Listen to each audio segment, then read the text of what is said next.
Buongiorno carissime amiche, carissimi amici di RPL, un cordiale buongiorno da Antonio Verna, benvenuti ad Onda Libera, buon mercoledì, ricordo il numero per intervenire in diretta che è lo 0266 20 35 29 ed anche il numero per mandarci un messaggio WhatsApp che è il 346 64 277 56. Allora, guardiamo le ultime notizie che ci giungono dalle agenzie di stampa sul reddito di cittadinanza.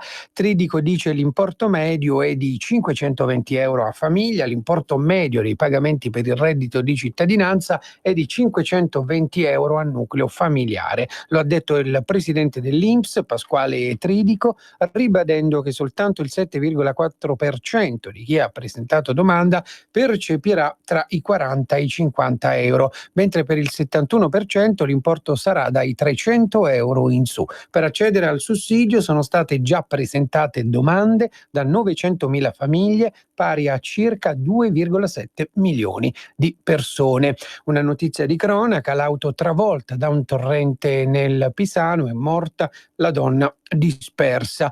Un'altra notizia: omicidio a Chiavari, ucciso un ex collaboratore di giustizia, l'uomo era un pentito di mafia ma da anni si era trasferito in Liguria per fare l'orefice, tra le ipotesi anche la rapina finita male. Allora, abbiamo in collegamento telefonico con noi dalla regia Roberto Colombo mi dà l'ok, abbiamo il giornalista del Tempo, un amico di RPL, Pietro De Leo. Ciao Pietro, buongiorno. Ciao, buongiorno a voi e buongiorno agli ascoltatori. Allora Pietro, iniziamo subito da un tuo articolo di oggi sul Tempo. Si parla della giornata di domani. Tu scrivi del 25 aprile, scrivi oggi baruffa anche sul 25 aprile, per pungere il carroccio i grillini fanno i partigiani. Il Movimento 5 Stelle scippa il 25 aprile alla sinistra. Hai scritto oggi: attacco alla Lega, Di Maio dice chi lo nega era con gli antiabortisti a Verona, Salvini domani sarà a Corleone e dice la liberazione che serve, quella dalla mafia. Allora Pietro, ti chiedo di ricordare un po' domani che giornata è e in più anche di spiegarci ciò che hai scritto nell'articolo oggi. Ma domani è un 25 aprile direi usuale, nel senso che è un 25 aprile contornato da polemiche, come avviene credo da 26 anni a questa parte, cioè anzi 25, dal 94 in poi, cioè da quando il centrodestra si è affermato come forza di governo, da quando il centrodestra ha dei partiti di massa. Ogni 25 aprile oramai è diventata una buona occasione per rispolverare delle velleità antifasciste, no? Da parte di chi vede camicie nere e festa dappertutto. È una grande strumentalizzazione ideologica e chiaramente in questo scenario Salvini si tira fuori. Nel senso che dalle sue parole è molto chiaro il tentativo che lui fa, il messaggio che lui vuole lanciare, cioè archiviare, come tra l'altro suggerisce anche la storia, il dualismo, il manicheismo tra antifascisti e fascisti virtuali o virtualmente denunciati e porsi sulle cose concrete, sulla sfida che ancora questo paese deve vincere, cioè la lotta al crimine, la lotta alla criminalità organizzata. In questo scenario, e noi poi qui entriamo un po' più nel cuore di quello che ho scritto stamattina, in questo scenario si inserisce la contesa elettorale verso le europee.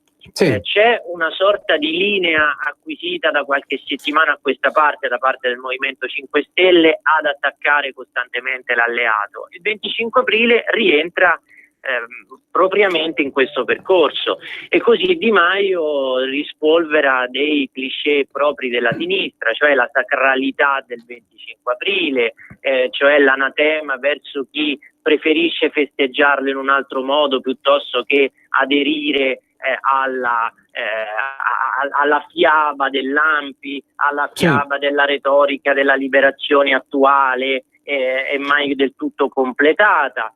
Insomma, cerca un po', ma questa credo che sia un'operazione del tutto elettorale, di appropriarsi di messaggi e di temi che appartengono a quella che è la sinistra novecentesca e del nuovo millennio. Ora bisognerà poi capire quanto questa operazione gli riuscirà, però dal punto di vista quantomeno della narrativa non è che sia riuscita benissimo, perché ad esempio io non capisco cosa c'entri la liberazione con la questione del congresso delle famiglie di Verona.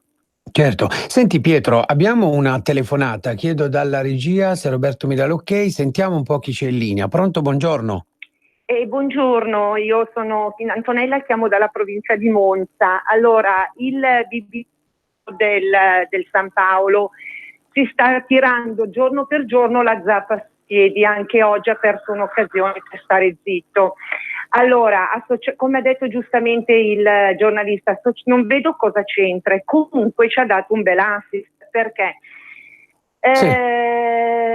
io non festeggio il 25 aprile, ma sono contenta di essere andata a Verona, perché dice quelli che anti-abortisti, perché l'aborto per me è un omicidio di una vita che sta nascendo, quindi ci ha dato un bel assist ancora, perché la gente non è stupida, la gente ragiona con la propria testa. Una piccola cosa, arriviamo alle europee per favore, prendiamo un sacco di voti, facciamo un bel ribaltone, andiamo con la Meloni che sicuramente arriverà a delle percentuali molto molto alte, e questo partito di fancazzisti lo mandiamo a quel paese. Grazie mille e buon lavoro, arrivederci. Grazie a te Antonella. Allora Pietro, se vuoi commentare le parole di Antonella? Mi sembra una rivendicazione del tutto legittima quella di comunque riappropriarsi di una legittimità di appoggiare i temi del congresso di Verona, delle famiglie, e questo mi pare appunto del tutto appropriato e del tutto calato sul momento. Chiaramente se uno va a leggersi il post di Di Maio di ieri che ha pubblicato lui su Facebook, mette insieme varie cose, no? Questo richiamo al Medioevo, questa condanna verso chi difende la vita, verso chi si pone una domanda sul famoso diritto all'aborto, e che sono cose tipicamente di sinistra. Poi la signora diceva aspettiamo le europee e poi facciamo il ribaltone. Piccolo appunto, se mi consente, la parola ribaltone non è che sia il massimo della vita, però a questo punto il fatto che la signora parli così vuol dire che c'è proprio uno stress anche nell'elettorato a sentire continuamente questi attacchi del Movimento 5 Stelle verso Salvini. Questo credo sia inequivocabile. E per le europee invece tu come vedi questo cambiamento in Europa? Ci sarà? Questa è la grande domanda. Sicuramente secondo me ci sarà un grandissimo segnale proveniente dalla democrazia verso quei partiti che io non definirei euroscettici, perché è una parola che disorienta, eurocritici, cioè quei partiti che sono critici verso questo modello di integrazione europea che non ha funzionato e ne chiedono un altro dove le rivendicazioni nazionali abbiano maggior peso, abbiano una maggiore protezione le culture nazionali, le tradizioni nazionali e soprattutto le rivendicazioni dei paesi che sono diverse e sono calate in delle società che non sono uguali tra loro. La grande illusione dell'Europa è stata quella di voler far passare in maniera anche forzosa una uniformità sociale che invece in Europa non c'è. E sarebbe e non potrebbe essere altrimenti, visto che non c'è mai stato nel progetto di integrazione europea il tentativo di condividere anche un'identità valoriale comune. È stata un'integrazione che si è mossa al buio. Se noi pensiamo che il progetto di una Costituzione non è mai partito, o meglio è partito timidamente per poi fallire subito, ci rendiamo conto di quante lacune abbia avuto questo percorso. Benissimo, Pietro, abbiamo ancora altre telefonate, le sentiamo. Pronto, buongiorno. Sì, buongiorno, sono Giusy di Varese. Ciao Giusy, prego. Il 25 aprile è stata una data importante, la mia famiglia ha sofferto molto per la guerra, però se ne è appropriato solo la sinistra, perché io ho avuto parenti che hanno combattuto, sono stati partigiani con Mattei, con il ministro Marcora, cioè ci sono stati anche i partigiani cattolici che hanno lavorato molto, ma hanno fatto molto, ma la sinistra sola si è impossessata della festa della liberazione. E pensare che hanno ucciso questi comunisti decine di sacerdoti nella Bassa Padana e in Emilia Romagna, hanno fatto eccidi incredibili anche dopo la guerra, e un esempio di questi ve lo posso dire perché conservo il libro. Rolando Rivi, che era un seminarista, l'hanno fatto inginocchiare facendogli togliere la tonaca, lui non ha voluto togliersi la tonaca e loro gli hanno sparato in testa. Questo era quello che animava i comunisti, che adesso si sono impossessati della liberazione e di tutto ciò che ci sta intorno. Dovrebbero solo vergognarsi.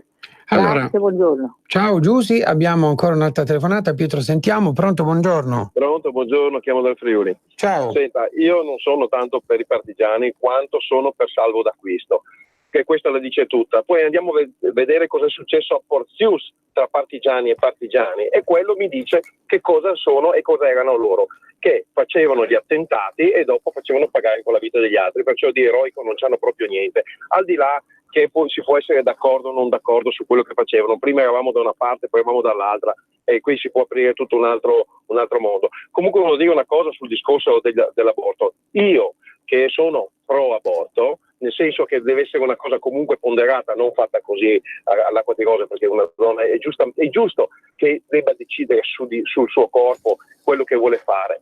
Mi sembra sacrosanto, però voto la Lega perché sono per la famiglia, che sono due cose diverse. Perciò state attenti, perché io ci scommetterei con voi quello che volete, che molti sono pro aborto, però votano perché sono pro famiglia. Perciò dovete tener conto anche di questo, perché a me la famiglia tradizionale, mamma, papà e figli, è quella che deve esistere, punto. Ma il fatto dell'aborto, se non è fatto così in leggerezza, perché purtroppo ci sono situazioni che vanno prese in considerazione, non parlo solo di situazioni patologiche, ma anche di situazioni messe in psicologiche, come una famiglia che magari la figlia è rimasta incinta e questa qui poverina rischia di spaccare gli schemi familiari, oppure anche rischia qualcos'altro in certe situazioni, e si trova a doverlo fare per paura. Allora, o mette in campo determinate scelte politiche che aiutano a portare avanti serenamente la gravidanza anche per le situazioni familiari diciamo un po' ortodosse, oppure devi lasciargli la libertà. Allora Pietro, per concludere un po' su questo argomento, se vuoi aggiungere qualcos'altro. Allora sì, io ho preso appunti diligentemente perché i suoi ascoltatori hanno sollevato delle questioni molto importanti. Allora, parto dalla signora che mi pare chiama telefonarsi da Varese. Sì. Ha messo in evidenza una cosa molto importante, cioè la complessità storica del fenomeno dei partigiani. C'è un sentimento politico, culturale che si riverbera poi nelle celebrazioni delle celebrazioni contemporanee del 25 aprile, che è quello della resistenza tradita.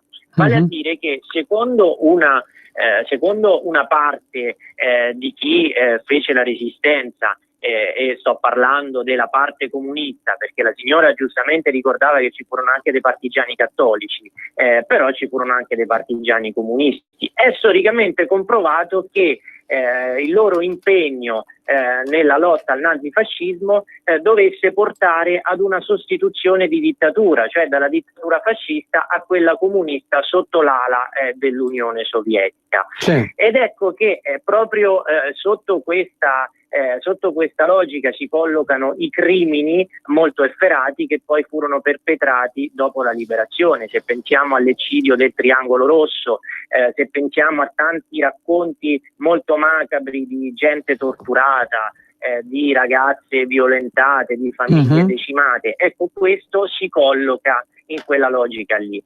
Ed è chiaro che anche, ad esempio, da parte di chi come me, dal punto di vista generazionale, perché io sono dell'83, quindi non ho vissuto il fascismo, né potrei in alcun modo prendere parte da un lato o dall'altro, la data del 25 aprile potrebbe essere importante se si acquisisse proprio una volontà di analizzare la storia nella sua complessità, di creare una memoria sia nelle sue parti macabre, nelle sue parti tragiche, sia poi nelle sue parti di rivincita della libertà. Questo purtroppo non è stato fatto, perché, come diceva la signora, c'è stata proprio la storia dei vinti e c'è stato il dominio dei vinti anche dal punto di vista storiografico, dei vincitori, che erano appunto i comunisti, anche dal punto di vista storiografico, che ha impedito di fare una ricostruzione vera e solida su quello che fu il dramma di quel periodo storico del nostro paese.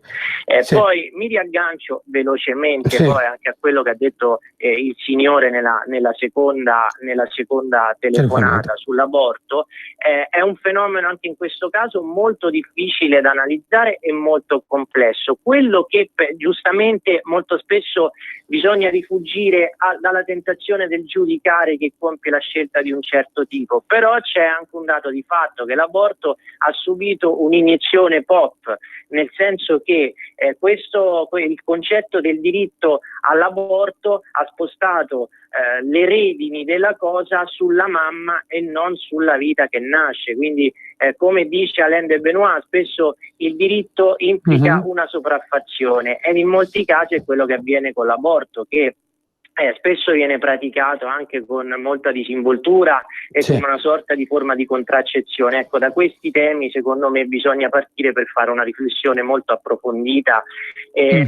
Secondo me aver fatto passare con una certa faciloneria nel corso dei decenni il concetto del diritto ha fatto sì che questo sia fatto valere con estrema facilità, a danno del rispetto della vita. Perfetto. Senti Pietro, ti volevo fare un'ultima domanda. C'è un tuo articolo sempre su Il Tempo, un articolo curioso, no? Si parla di Francia, la Francia che taglia l'italiano dalle scuole. Che cosa è successo, no? Nella scuola francese, giusto? Sì, è successo che nell'ultimo anno sono crollati in maniera esponenziale, in maniera vertiginosa, i posti disponibili per l'insegnamento dell'italiano in Francia. Quindi l'italiano in Francia è stato sempre molto gettonato e negli ultimi anni abbiamo avuto un crollo numerico dei concorsi messi a disposizione per le cattedre, e nell'ultimo anno c'è stato un calo ancora più incisivo, e questo è senz'altro un fatto negativo per la promozione della cultura italiana nel mondo, del nostro umanesimo, che in Francia aveva un porto di approdo molto importante, perché molte famiglie hanno scelto nel corso degli anni lo studio dell'italiano per i propri ragazzi, sia proprio per una sorta di analogia tra culture, sia anche per l'importanza della nostra cultura, della nostra letteratura, del contributo che abbiamo dato noi all'umanesimo universale. Però purtroppo evidentemente dalla Francia c'è questa scelta e si è innescato un dibattito anche tra intellettuali italiani che hanno redatto un manifesto per richiamare il governo italiano l'attenzione su questo fatto. Non può far altro che sollevare la questione a livello diplomatico, poi l'Italia non è che può intervenire direttamente, però anche per cercare di far riflettere sulla cosa il governo francese, perché comunque si tratta di un'opportunità in meno per i loro ragazzi. Sì, benissimo. Senti, Pietro, un'altra domanda, ma un'ultima domanda. Ti chiedo come è andata la manifestazione, no, a cui ha partecipato Greta l'altro giorno a Roma? Ma una manifestazione secondo me fondata sull'ovviocrazia, cioè tutti i buoni propositi, tanti ragazzi in piazza, si parla di 20.000 persone, questa signorina che viene ballottata da una parte all'altra dell'Europa per fare la paladina delle cause tra l'altro anche perse, perché ad esempio è stata consegnata la tessera onoraria della CGIL, adesso tra un po' farà pure la testimonial per raccolta differenziata della Raggi.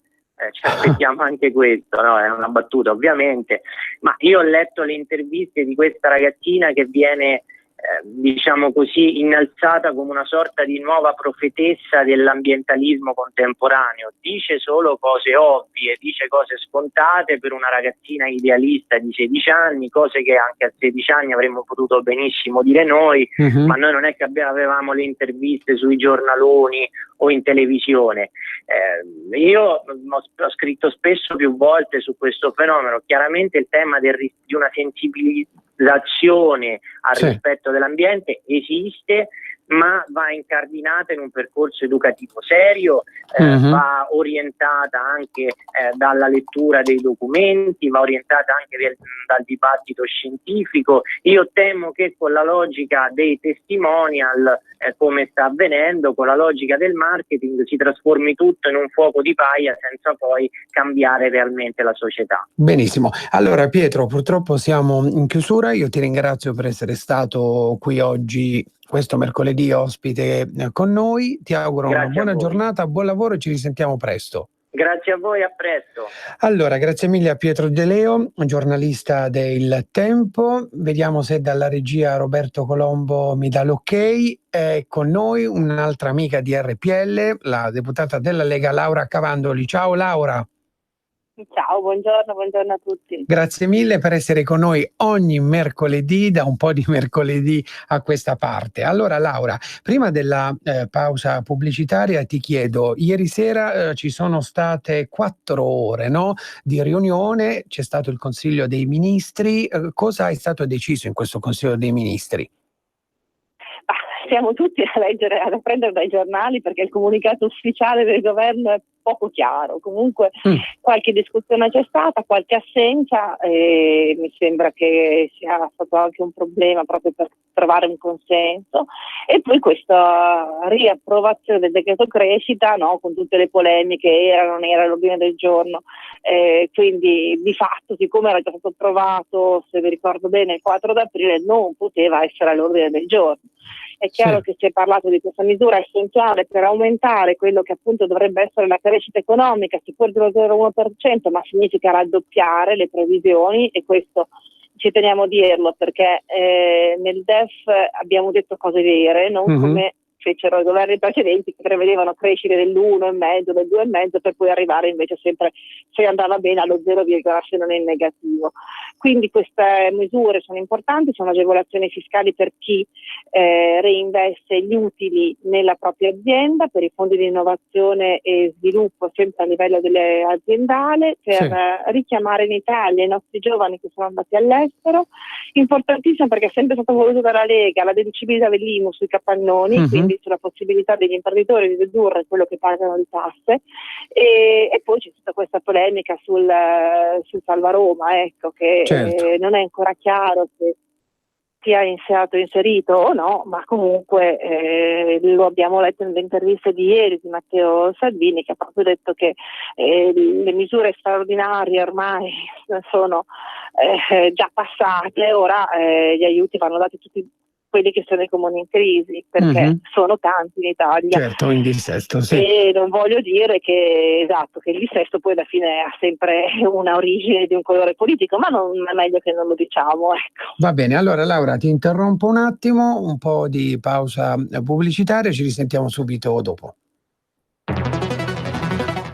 Wow, che bella casa! Finalmente mi hai invitato! Chi ha parlato? Sono la Digital Radio, quella del sistema DAB+. E che ci fai qui? Non abiti nella mia auto. Ma io sono ovunque, anche in casa. Basta avere l'apparecchio giusto, con tanti contenuti extra e con il suono perfetto. Vivi anche in casa tutta la magia della Digital Radio. E ricorda, dal 2019 il sistema DAB+ è in tutte le auto nuove. Dibidi dobidi dab. Anche Radio Padania è in Digital Radio. Ciao Ruspa, come butta? Guarda che sei in onda. Donare il 2 per 1000 alla Lega è importante per i progetti di Matteo Salvini? Sì, la gente lo sa. Sa pure che D43 è il codice da scrivere sulla dichiarazione dei redditi. Sì, D43, lo sa. E che se lo dice al suo commercialista fa tutto lui. No, Ruspa, questa non possiamo dirla in radio. D43 è una sigla importante. Serve a dare più forza ai progetti che Matteo Salvini vuole realizzare. Quest'anno il 2 per 1000 donalo alla Lega di Matteo Salvini. Dillo al tuo commercialista. Donare il 2 per 1000 alla Lega è un'ottima azione. www.2per1000lega.it. Messaggio per tutti gli imprenditori, gli artigiani, i commercianti, i liberi professionisti. Hai un'attività? Dei prodotti da promuovere? Prova la pubblicità sulla nostra radio. Radio Padania ha preparato per te una grande promozione per aiutarti a sostenere la tua attività a tariffe davvero straordinarie. Informati, vedrai che si può fare. Mandaci una mail all'indirizzo spot@radiopadania.net. Con Radio Padania si può fare. L'appuntamento promozionale con il buon vino di Ernestino Roveda, che è con noi in collegamento. Ciao Ernestino, ben trovato. Ciao Roberto e buongiorno a tutti gli ascoltatori di Radio Padania. Niente, io sono Ernestino Roveda, sono qua a Montubeccaria sulle colline dell'Oltrepo Pavese. Sono un piccolo produttore di vini. Produco la Bonarda, la Barbera, il Riesling e il Pinot Nero vinificato bianco. Questi sono i vini DOC. Poi ho i vini GT, la Croatina, il Rosato o la Barberi GT. Per avere il mio vino basta telefonare allo 0385 60 127 oppure visitando il mio sito ilvinodirovedernestino.it. Adesso c'è la primavera, c'è il periodo per imbottigliare. Io regalo la guida con tutte le date giuste per imbottigliare. Comunque ho il vino sfuso in damigiane e damigianette 34-28 litri. Il tutto basta telefonare allo 0385 60 127. Il vino in Lombardia lo porto io senza alcuna spesa. Poi ho anche qualche altre zone dove arrivo io, arrivo anche fino a Torino, diciamo, ecco. Qualche volta vengo a Torino. Chi volesse nella zona di Torino mi può telefonare allo 0385 60 127. Ciao a tutti. Rieccoci carissimi amici di RPL, con noi al telefono abbiamo Laura Cavandoli. Ciao Laura, di nuovo buongiorno. Ciao, buongiorno. Allora Laura, volevo anche chiederti, no? In questi ultimi giorni c'è stata la polemica sul sottosegretario Siri, il Movimento 5 Stelle oggi ancora dice la difesa della Lega ricorda quella di Renzi su Boschi, l'indagine per corruzione nei confronti del sottosegretario Siri, insomma continua a tenere banco all'interno della maggioranza di governo. Tu che ne pensi di tutte queste polemiche di questi giorni?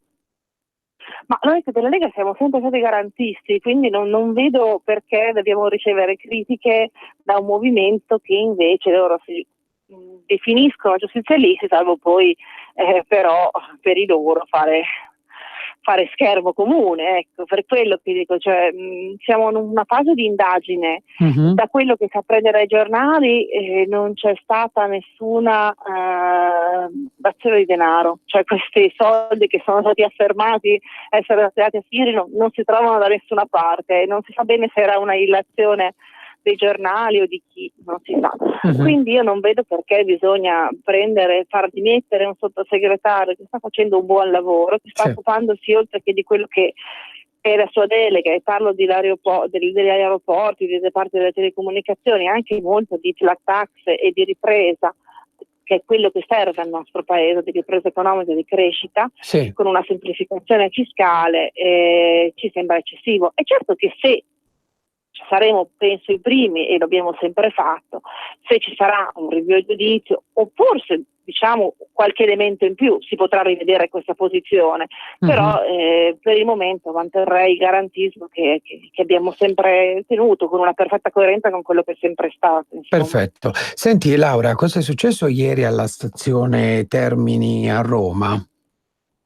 Io dunque ho capito che è stato però il giorno di Pasqua al pomeriggio, questo diciamo accoltellamento fra un marocchino e un georgiano, che se ho ben capito, perché dovevano essere dei senza tetto che comunque avevano iniziato questa lite per questa catenina che prevedeva, a cui era appunto esposto un crocifisso. Quindi c'è stato questo accoltellamento, il georgiano ovviamente ha avuto la peggio, comunque è ricoverato e con una prognosi anche limitata, se ben capito, di un mese.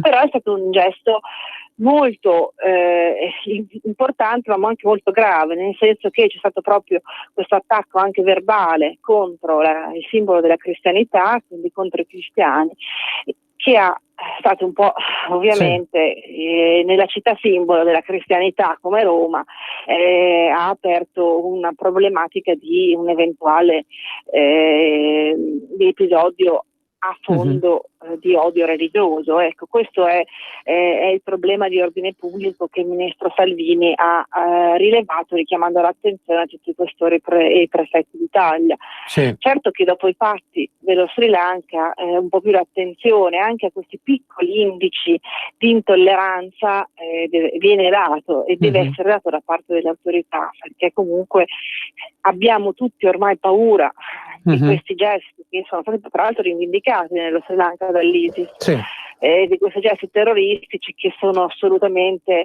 cioè che non possono permettere di trascurare anche questi piccoli dettagli, questi piccoli indici che forse sono solamente dovuti a una lite o al degrado o alla situazione che purtroppo gravita intorno a Roma Termini, dove ci sono dei dormitori a cielo aperto con persone che insomma che sono dei fantasmi o che perlomeno non hanno nessun diritto poi di essere lì.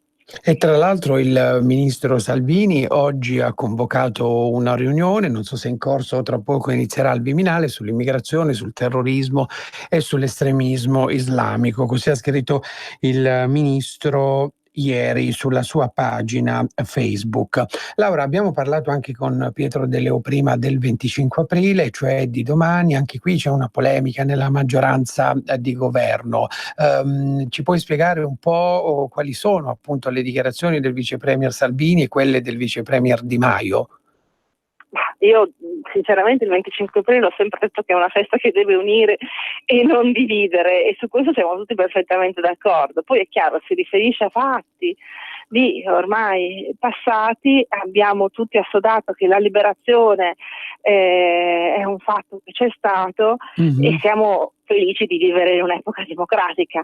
Quindi il ministro Salvini ha scelto di passare, diciamo, di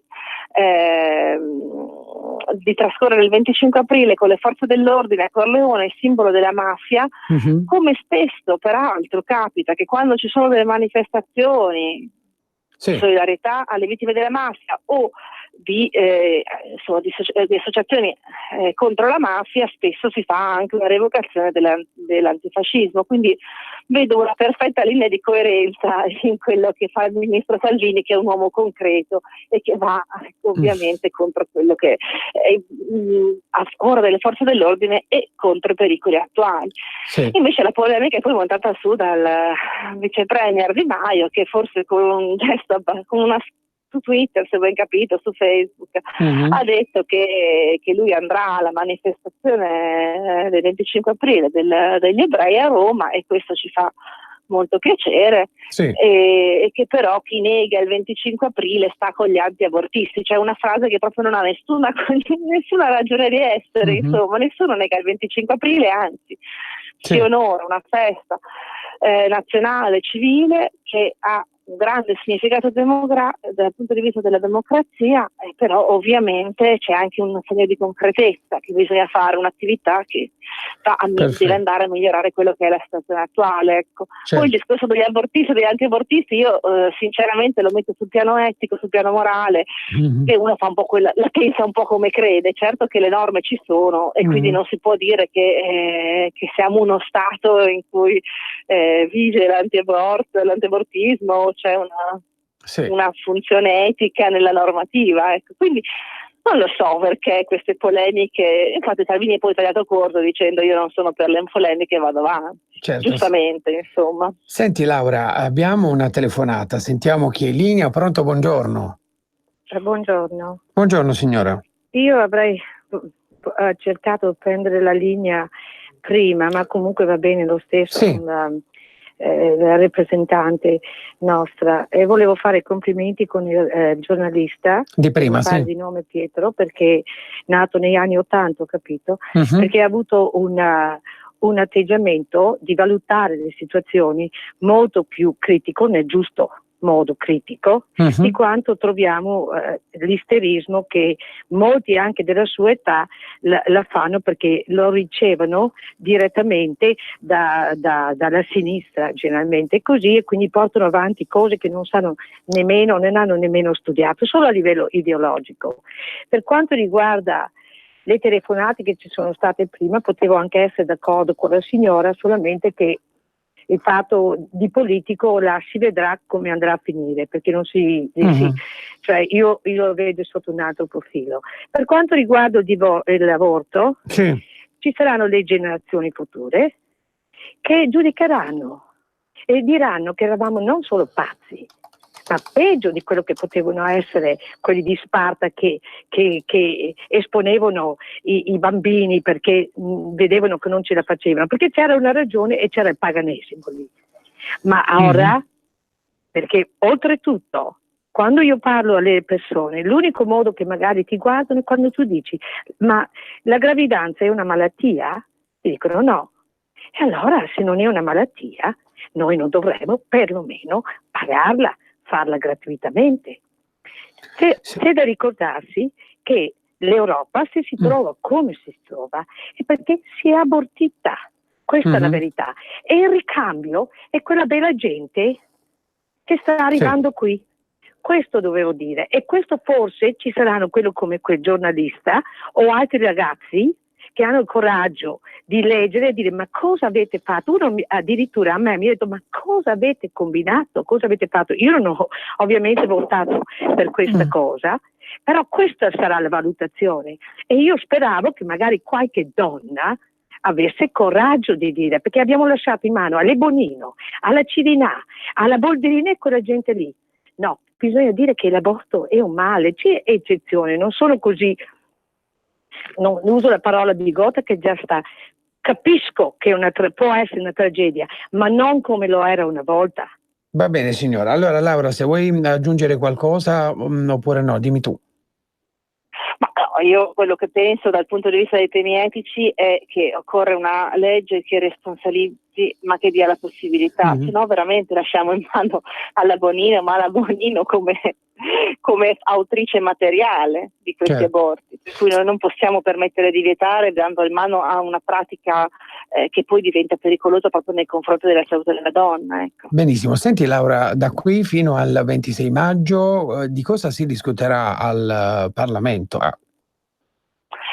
Abbiamo un programma molto fitto già nei prossimi giorni, perché poi diciamolo, noi saremo il 29, lunedì prossimo ancora in aula, abbiamo quell'importante, la prima approvazione perché passerà da parte della Camera, dell'educazione civica nelle scuole, perché vogliamo a tutti i costi che parta a settembre, un'educazione che parte sia dal punto di vista dell'ambiente sia delle istituzioni, quindi è una materia in più, con esami, quindi con un voto anche, quindi non è una materia come ai miei tempi dove effettivamente non si faceva, quindi è una materia che veramente sarà formativa e anche piena di cose da studiare che riguardano proprio la vita di una persona che non può ignorare. Noi non possiamo permetterci di non sapere chi fa le leggi e cerchiamo di farla fin dall'asilo fino alla maturità, una materia che ovviamente avrà un programma in progressione. Poi abbiamo sempre qualche ratifica che ovviamente dei trattati internazionali che passano sempre dal vaglio del Parlamento, il nostro, perché io sono in Commissione Finanze, semplificazioni fiscali che assolutamente dobbiamo far approvare entro maggio e poi abbiamo un nutrito corpo di norme e da mandare avanti, non tanto a fini diciamo elettorali perché ci interessano fino lì, ma soprattutto ci interessano perché ci sono delle norme di buon senso che devono entrare in vigore anche per formare i cittadini di domani. Senti Laura, ma per quanto riguarda invece le telecamere negli asili e nelle case di riposo, no? A che punto siamo? Beh, lì in realtà noi l'avevamo già approvato come Camera a Montecitorio la normativa, però non avevamo una copertura finanziaria, una cosa che abbiamo approvato a settembre, quindi adesso la norma è stata modificata dal Senato, il Senato dovrebbe approvarla secondo me entro il 10 di maggio e poi torna alla Camera per la seconda definitiva approvazione. Quindi parte, anche questa ovviamente ci saranno degli step sia dal punto di vista esatto economico ma anche dal punto di vista pratico dell'installazione, per cui però partirà, io credo, da settembre in poi progressivamente per tutta Italia. È chiaro che non si vuole criminalizzare, perché questo è un po' quello che vogliamo chiarire, non si vuole criminalizzare l'attività delle maestre, degli inservienti, degli addetti di queste strutture. Si fa un controllo che è nell'interesse però e nella sicurezza dei soggetti più deboli. Senti, Laura, assolutamente non si parte, è una prevenzione. Ecco. Senti Laura, c'è un ascoltatore che dice non avete detto una parola su quello che è successo questa notte, se non sbaglio, alla sede elettorale della Lega a Bergamo, no? A Bergamo, certo che è stato oggi peraltro Salvini sarà a Bergamo tutto il giorno, un programma fitto e tra l'altro è stata imbrattata se non di tutta la sede, ma soprattutto è un secondo episodio perché ricordiamo che a Roma Prati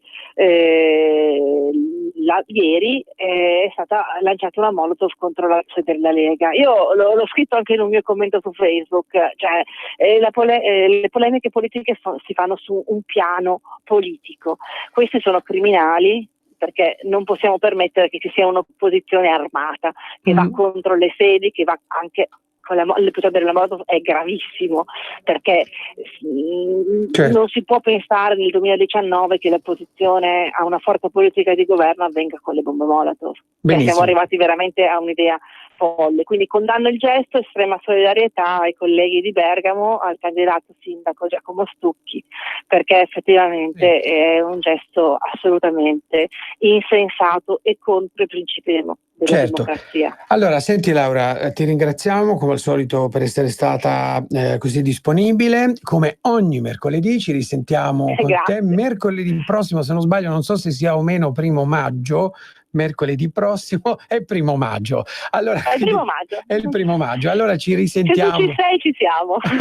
Ci risentiremo nel corso della prossima settimana, cambiando giorno, va bene. Allora dai Laura, buona giornata e buon lavoro. Anche a voi, buona giornata. Grazie mille a Laura Cavandoli, deputata della Lega.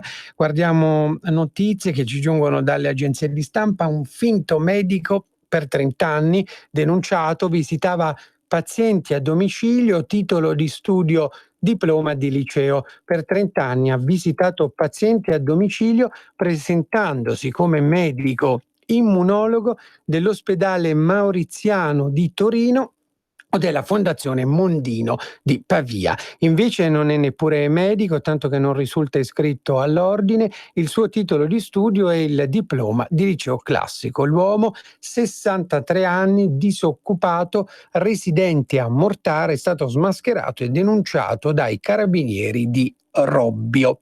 Vediamo altre notizie che ci giungono dalle agenzie di stampa. Scuola, accordo governo, sindacati, revocato lo sciopero, era in programma il 17 maggio, nell'intesa siglata nella notte a Palazzo Chigi si prevedono più risorse per il rinnovo contrattuale e soluzioni per il precariato. Il Premier Conte dice impegno per congruo aumento degli stipendi.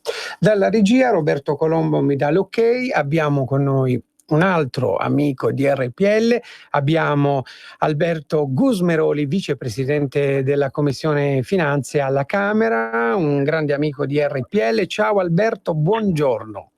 Buongiorno, ciao, un saluto a tutti i radioascoltatori di RPL. Allora Alberto, stamattina sei stato ospite in trasmissione ad Agorano, giusto? Com'è andata oggi? Sì.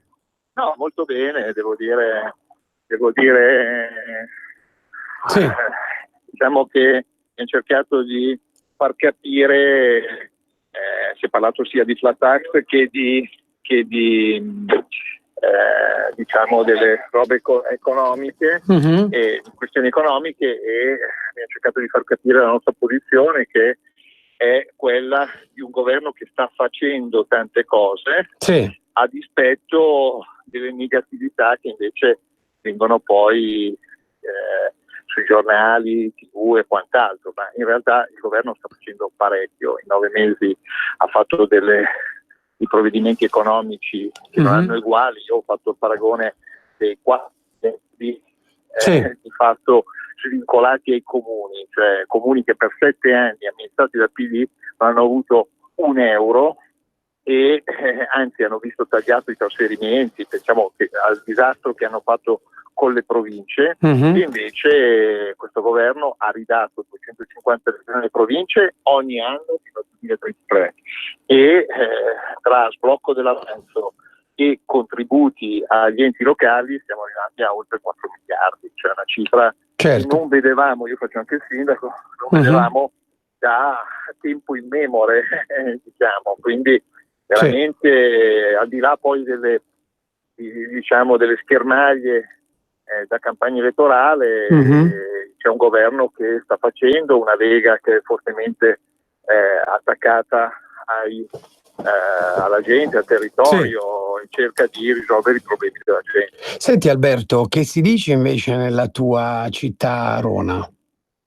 Allora, nella mia città Rona abbiamo riempito la città di girandole. Ecco, questa era la cosa che ci annunciavi tempo fa.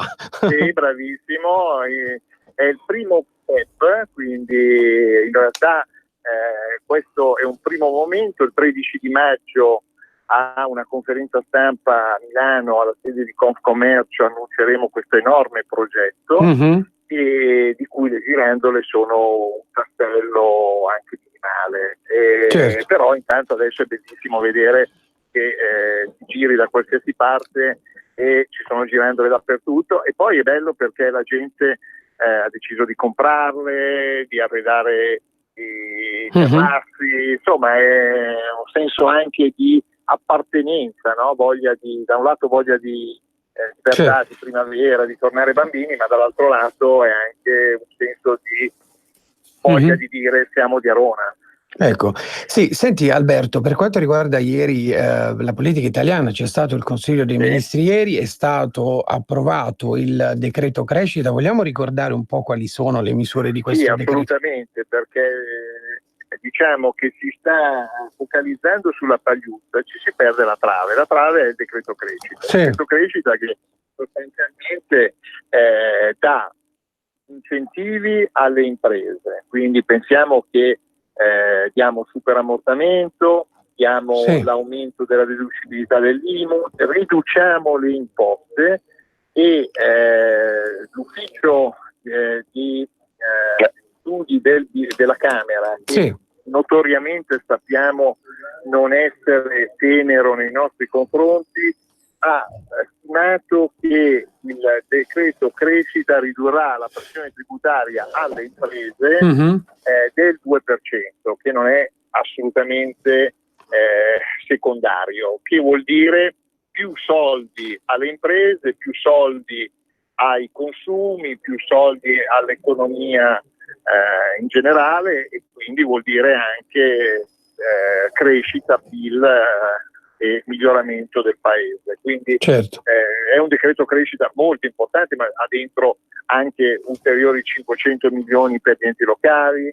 Quindi noi per esempio come Comune di Arona, un paese di una città di 14.000 abitanti, prenderemo 110.000 euro, io li ho già destinati a un marciapiede e li spenderemo entro il 15 di ottobre, quindi questo è un governo che fa le cose, le fa anche rapidamente. Sì. Senti Alberto, per quanto riguarda invece le elezioni europee, no? Siamo in piena campagna elettorale, come andrà a finire? Ecco, quali saranno secondo te i risultati di queste elezioni? Io mi auguro, come tutti ci auguriamo, che la Lega abbia un ottimo risultato, perché è importante se vogliamo migliorare l'economia del nostro paese e toglierci dal gioco di un'Europa legata a regole, diciamo, burocratiche e poca attenzione ai territori della gente, bisogna cambiare l'Europa. Quindi un forte segnale di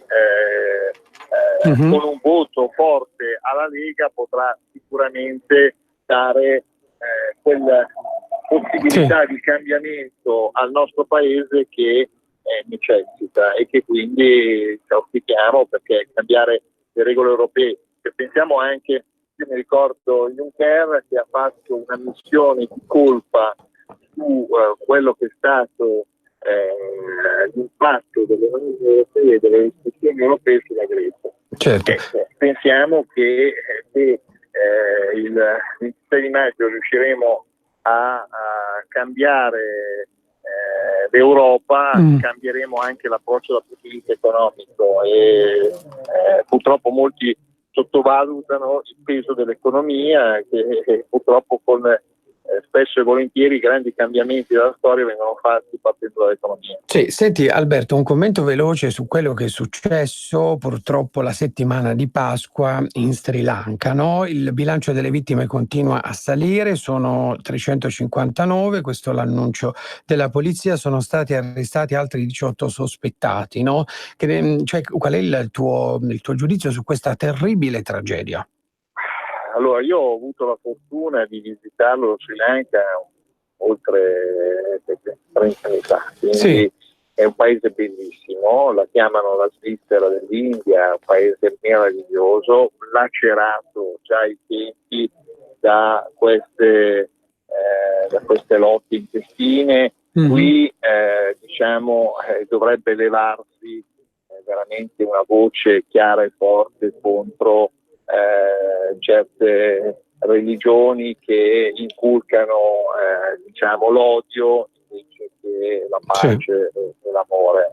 Questa è la realtà. Noi spesso col troppo buonismo alla fine succedono anche queste cose, ecco. Quindi siamo sicuramente vicini al popolo srilankese.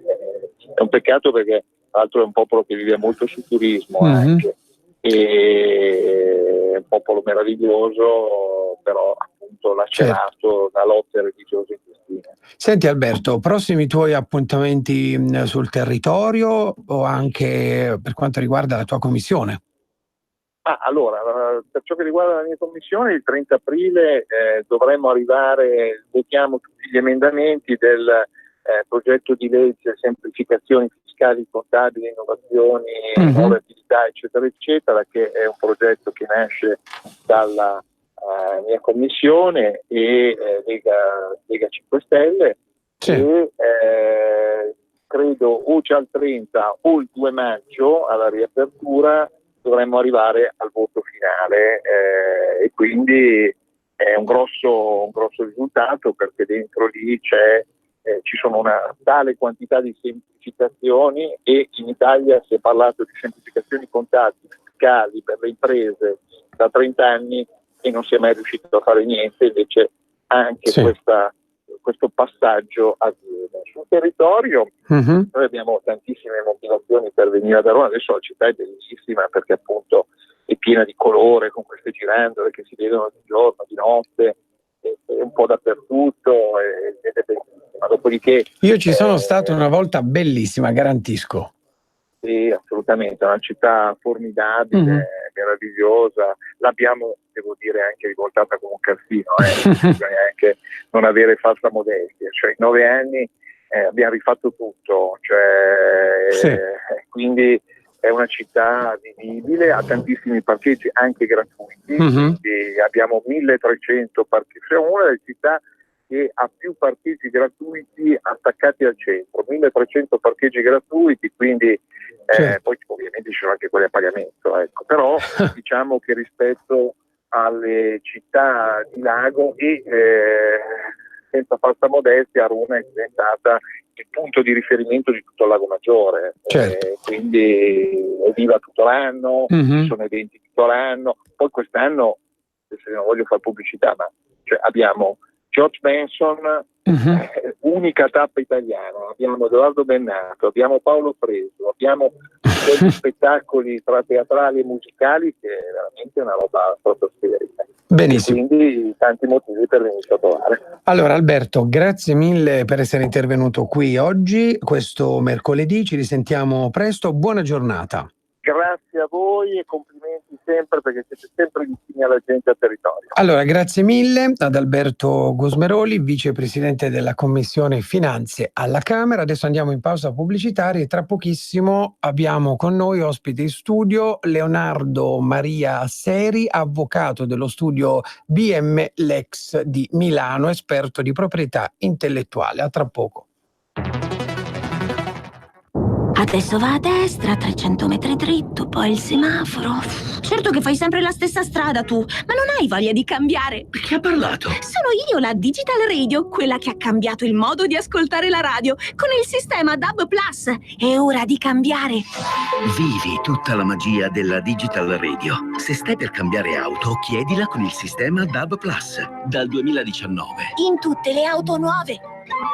Dibidi dobidi DAB. Anche Radio Padania è in Digital Radio. Messaggio per tutti gli imprenditori, gli artigiani, i commercianti, i liberi professionisti. Hai un'attività? Dei prodotti da promuovere? Prova la pubblicità sulla nostra radio. Radio Padania ha preparato per te una grande promozione per aiutarti a sostenere la tua attività a tariffe davvero straordinarie. Informati, vedrai che si può fare. Mandaci una mail all'indirizzo spot@radiopadania.net. Con Radio Padania si può fare. Sono Giovanna. Mondoflex. Aprile, dolce dormire, diceva un vecchio proverbio. E a farvi dormire bene ci pensa la Mondoflex. Abbiamo una promozione straordinaria. Con l'acquisto di un materasso in memory, in regalo una bellissima rete ad hoc in faggio. Venite a trovarci, vi aspetto. A Treviolo e a Melzo, il sabato orario continuato. Mondoflex reti e materassi. A Treviolo, Melzo, Monza, Erba, Crema, Castelmella, Brescia e Desenzano del Garda. Per la tua pubblicità su Radio Padania Libera, scrivi a spot@radiopadania.net.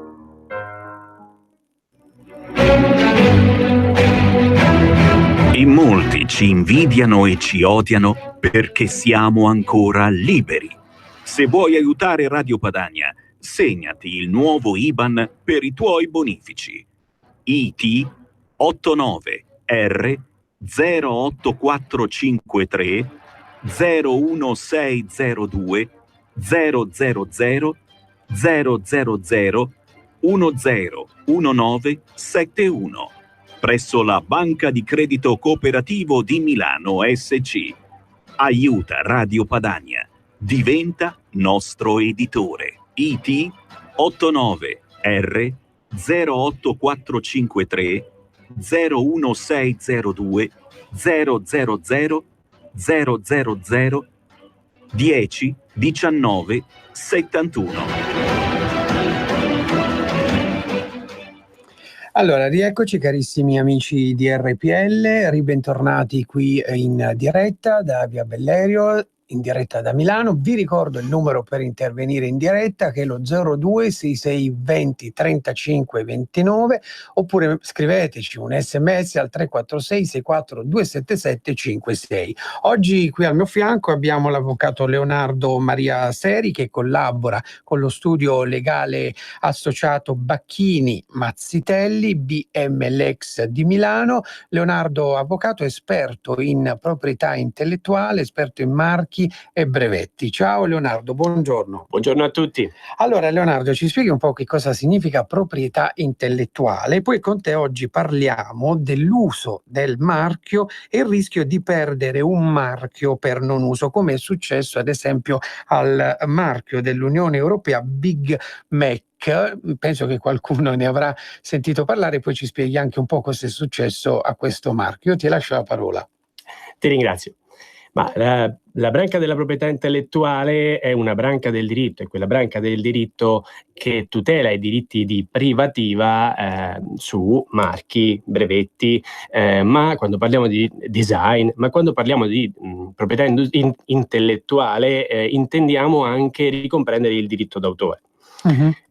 Si tratta quindi di diritti di sfruttamento economico su determinati asset immateriali, che possono però essere tutelati, salvaguardati, ma che debbono anche essere in qualche modo utilizzati in modo adeguato, perché la legge attribuisce su questi beni immateriali un diritto di esclusiva, una sorta di monopolio al titolare. Per cui c'è un tema che è estremamente collegato con quello della concorrenza sul mercato, per cui se effettivamente nell'essere titolari di questi diritti si riscontra che poi non c'è un uso effettivo sul mercato, allo stesso tempo il legislatore consente agli altri concorrenti di attaccare, altri interessati di attaccare questi diritti in modo tale da farli perdere in qualche maniera al titolare, far perdere al titolare il monopolio, cioè se tu non lo usi è bene che lo possa usare qualcun altro sul mercato. Il concetto è un po' questo. Sì. E che cosa è successo al marchio Big Mac? Beh, penso che ne avrete sentito parlare, la notizia ha fatto rumore, c'è stata una decisione delle WIPO che ha disposto che ha dichiarato la cancellazione del marchio Big Mac per non uso. La cosa può sembrare strana, in realtà è connessa al fatto che provare l'uso effettivo di un marchio non è così scontato, non è così semplice. E la questione, quel caso diciamo era un caso che riguardava un marchio dell'Unione Europea, ma la questione non è diversa oggi a livello nazionale, quindi per un marchio nazionale. Sì. Perché la legge, il codice della proprietà industriale, che disciplina tra gli altri i diritti sui marchi, prevede in generale un obbligo, o meglio un onere di utilizzare il marchio, cioè il titolare del marchio deve fare un uso effettivo direttamente o indirettamente, poi vi spiego che significa indirettamente, ma deve fare un uso effettivo del marchio sul mercato per i prodotti e servizi per il quale il marchio è registrato. Trattandosi di marchio nazionale, questo uso deve avvenire per il territorio italiano, perché la tutela del marchio è limitata territorialmente, in questo caso appunto al territorio italiano.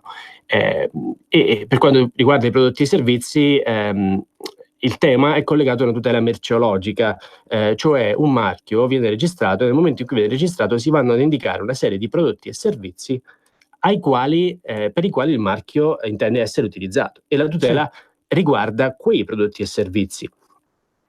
Per cui il marchio va utilizzato in relazione a quei prodotti e servizi sul mercato. Qual è lo scopo? Lo scopo è quello di far sì che per il consumatore, per il pubblico in generale di riferimento, il marchio identifichi una provenienza imprenditoriale, cioè che un determinato prodotto e servizio proviene da una certa impresa e non dalle altre. Questa è un po' la funzione principale del marchio. Sì.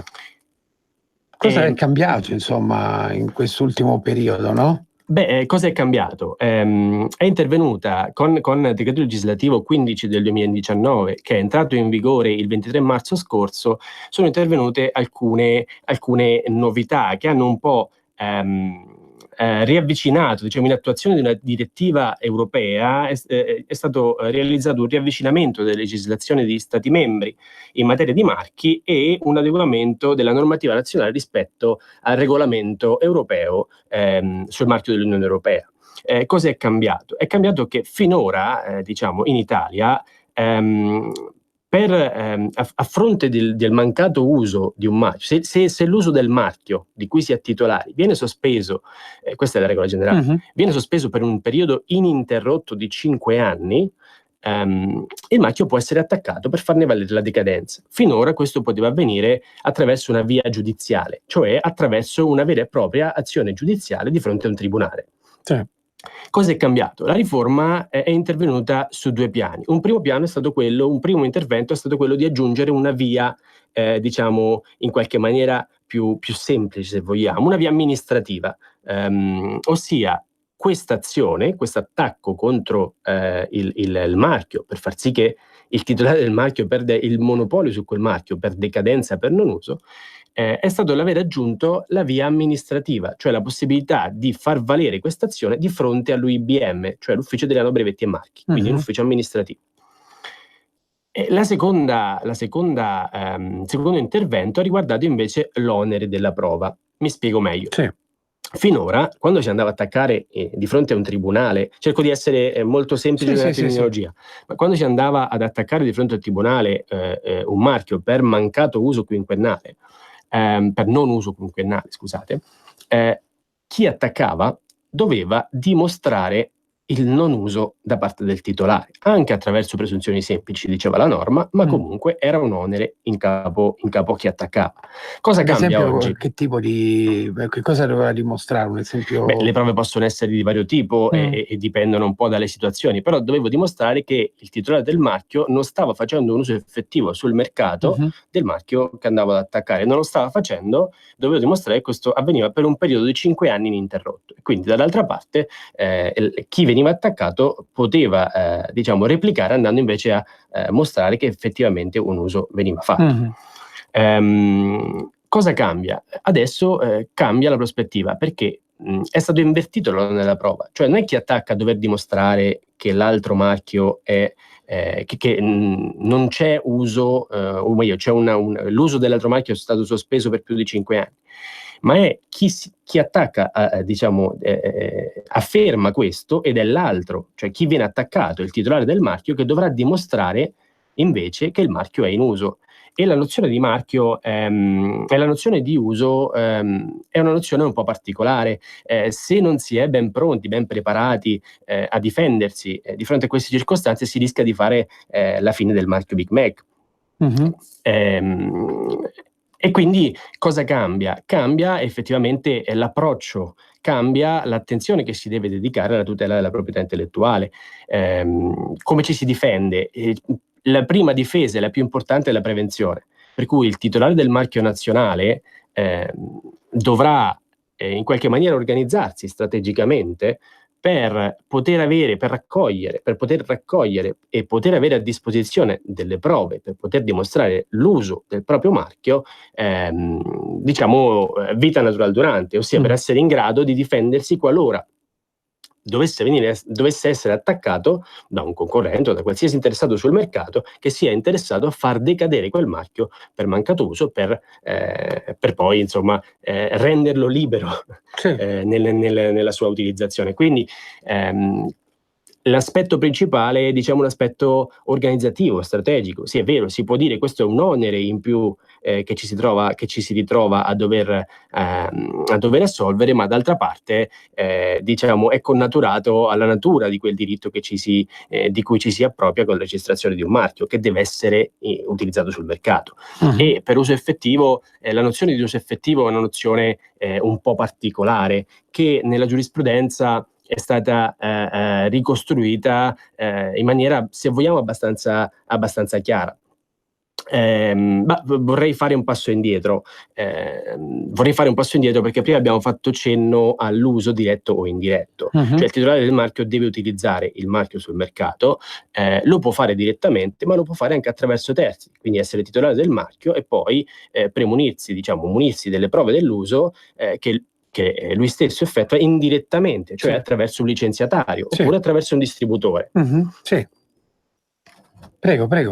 Ok.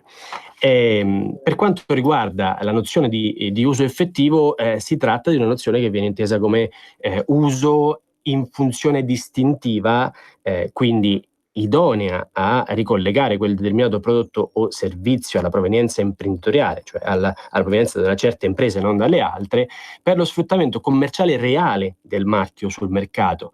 È una valutazione che può essere fatta caso per caso, perché deve tener conto di tutta una serie di elementi, quali le caratteristiche del mercato di riferimento, la natura dei prodotti e servizi a cui il marchio è relativo, l'estensione territoriale e per certi versi anche quantitativa dell'uso del marchio, la frequenza, la regolarità, seppure non si possa parlare di un minimo diciamo oggettivo e assoluto da rispettare.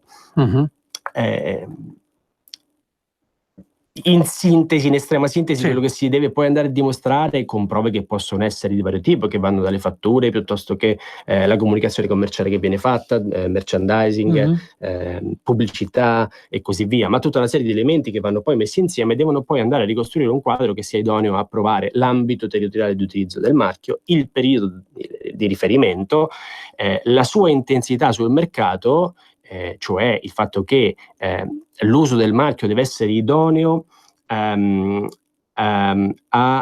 far sì che a dimostrare che il titolare abbia seriamente tentato di acquisire una posizione commerciale nel mercato di riferimento, e la natura dell'uso. Per natura dell'uso si intende che il marchio deve essere utilizzato in modo conforme alla sua funzione essenziale, cioè quella funzione distintiva di cui abbiamo parlato. Nel caso di un marchio individuale, l'uso del marchio deve avvenire così come il marchio registrato, o comunque in relazione a delle varianti che non ne alterano il carattere distintivo.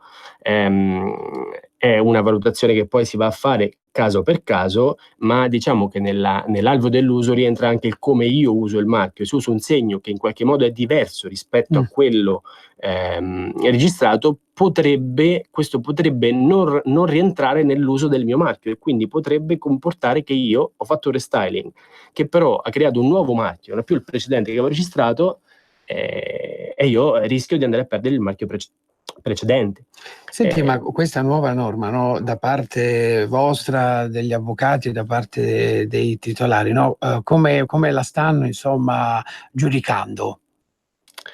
Ma in realtà è una norma che adegua un po' il sistema nazionale rispetto a quello che è l'impostazione del sistema relativo al marchio dell'Unione Europea. Quindi quello che si è fatto è stato diciamo armonizzare anche la normativa nazionale rispetto alle modifiche che nel frattempo sono intervenute a livello di marchio dell'Unione Europea, e allo stesso modo ravvicinando diciamo le normative dei marchi nazionali dei vari paesi membri dell'Unione. Quindi se vogliamo sono delle novità che, seppure incidano in maniera significativa da un punto di vista strategico per quanto riguarda il marchio nazionale, vanno nel senso dell'armonizzazione a livello dell'Unione Europea, e in un contesto in cui il mercato è un mercato unico, sicuramente può rappresentare un elemento di in qualche maniera comodità nell'operare sul mercato, seppure è vero che il marchio nazionale, la tutela del marchio nazionale è una tutela legata a un territorio, quindi in questo caso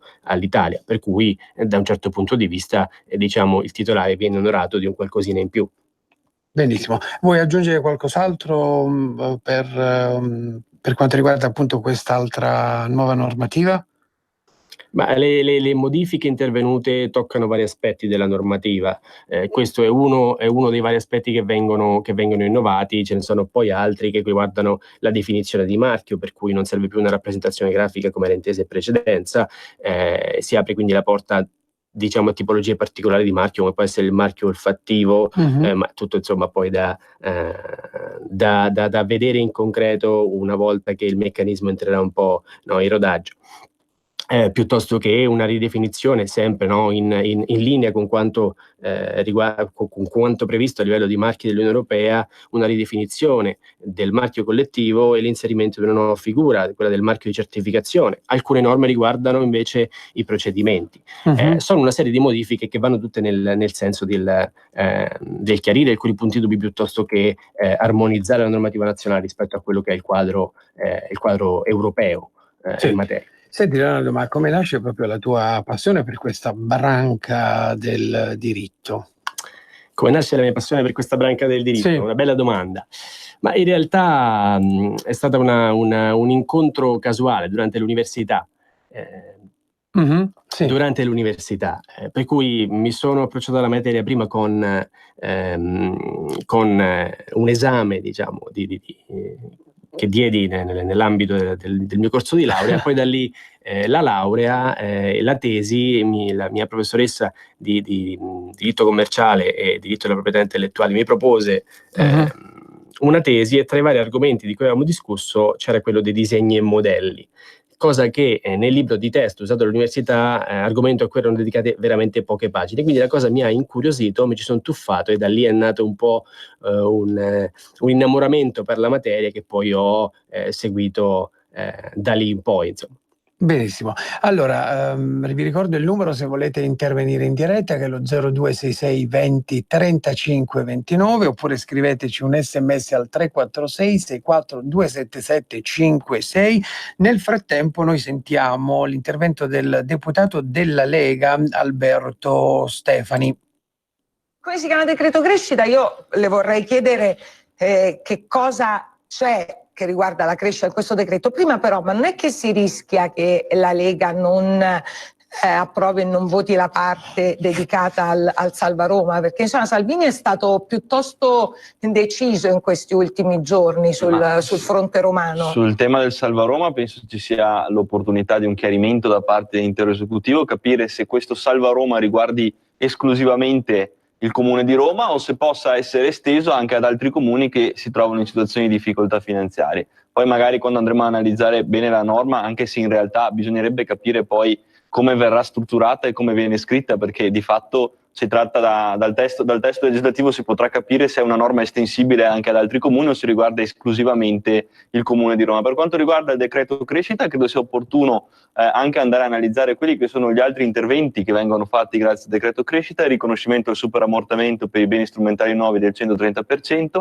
la mini IRES per quanto riguarda i redditi a riserva che dal 2021 comincia a scendere a 21,5 per poi arrivare al 25 e poi al 20%, e poi la detassazione per i cervelli in fuga per chi rientra in patria. Credo sia anche questa una bellissima norma che va nella direzione di attrarre i cervelli in fuga. È chiaramente un primo passo, tanto ancora bisognerebbe fare perché le centinaia di migliaia di ragazzi che se ne sono andati all'estero possano ritornare nel nostro paese a fare la fortuna del nostro paese, magari non fare la fortuna degli altri. E oltre a questo il riconoscimento del credito d'imposta per l'attività di ricerca e innovazione del 25%. Quindi velocemente una replica con Stefani e con Morassutti. Intanto leggo, visto che i 5 Stelle ci raggiungeranno nelle prossime mezz'ore, che sul blog dei 5 Stelle è spiegato, diciamo, tutto lo schema win to win, no? Quello che hanno chiamato lo schema win to win, che la Raggi in un video diciamo indirizzato al vice premier Salvini ha spiegato con 2 tozzi di pane, con le molliche di pane, e dicono appunto che sul blog è chiarito come le banche pagano e i cittadini risparmiano in questo provvedimento, i cui contorni in maniera più precisa poi vedremo nelle prossime ore. Questo implica l'efficacia di un'eventuale rinegoziazione del debito, che ovviamente non è scontata. e questo non è scontato soprattutto per quanto riguarda tutti i comuni, lo dicevamo prima, quindi il fatto che la norma sia estensibile a tutti i comuni dipende dalle peculiarità dei singoli comuni e da a chi è in capo il debito dei singoli comuni, quindi è questo fondamentalmente la questione di fondo. Noi auspichiamo che non ci siano situazioni uguali trattate diversamente e penso sia anche opportuno riconoscere che le leggi speciali e i criteri di specialità siano piuttosto riconosciuti sulla base di criteri di valorizzazione del territorio, quindi più un comune è virtuoso, più sia data la possibilità a questo comune di avere spazi di autonomia finanziaria. È questo che implica efficienza, altrimenti andiamo sempre nella direzione di salvare quello che ormai di salvare sempre quello che magari è pieno di debiti senza andare a riconoscere magari dei criteri di virtuosità che potrebbero anche rilanciare altre realtà territoriali.